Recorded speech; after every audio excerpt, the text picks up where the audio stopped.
16 জুলাই ছিল রথযাত্রা আর তার সাথে বৌমনির বার্থডে। এইবার বৌমনিকে মিডনাইট বার্থডে সারপ্রাইজ দেওয়া হয়েছিল। হ্যালো এভরিওয়ান, কেমন আছো তোমরা সবাই? বেশ অনেকগুলো দিন পর তোমাদের সাথে ভিডিও শেয়ার করতে এলাম। তোমাদের তো বললাম এইবারে বৌমনিকে মিডনাইট বার্থডে সারপ্রাইজ দেওয়া হবে, তো সেই কারণে 12টা বাজার ঠিক আধ ঘন্টা আগে আমি একটু ডেকোরেশন করে নিলাম। তারপর বাড়ির সবাই মিলে ছোট করে বৌমনিকে একটা বার্থডে সারপ্রাইজ দিলাম। মিডনাইট বার্থডে সারপ্রাইজ পেয়ে তো বৌমনি ভীষণ খুশি। এটা হলো পরের দিন সকালবেলা, মানে রথযাত্রার দিন। তো প্রথমেই সকলকে জানাই শুভ রথযাত্রার শুভেচ্ছা। রথযাত্রা উপলক্ষে আমাদের বাড়ি 3 গোপালের জন্য 3টে নতুন জামা আনা হয়েছিল, তো সেগুলো পরেই আজকে সুন্দর করে সাজিয়ে পুজো দিলাম।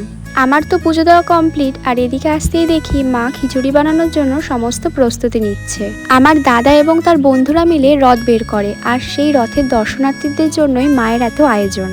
মায়ের রান্না শেষ হয়ে যাওয়ার পর আমি বৌমনিকে বার্থডে লাঞ্চটা সাজিয়ে দিলাম। আর এইবার জানো তো, রথযাত্রার দিন বৌমনির বার্থডে হওয়ার কারণে বার্থডে লাঞ্চটাও ছিল সম্পূর্ণ আলাদা। বার্থডে লাঞ্চে রয়েছে খিচুড়ি, 5 রকমের ভাজা, লাবড়া, চাটনি, পাঁপড় আর তার সাথে পায়েস। তারপর দেখি দাদারা বিকেল 5:30 নাগাদ রথ নিয়ে চলে এসেছে। আর আগে জানো তো, এই রথটা অনেকটাই ছোট ছিল। এবছর রথের উচ্চতা বাড়ানো হয়েছে, আর রথের সাথে প্রচুর মানুষও পরিক্রমণ করেছে। জগন্নাথ তার মাসির বাড়ি পৌঁছানোর পর আমরা প্রসাদ নিয়ে এখন বাড়ির দিকে যাচ্ছি।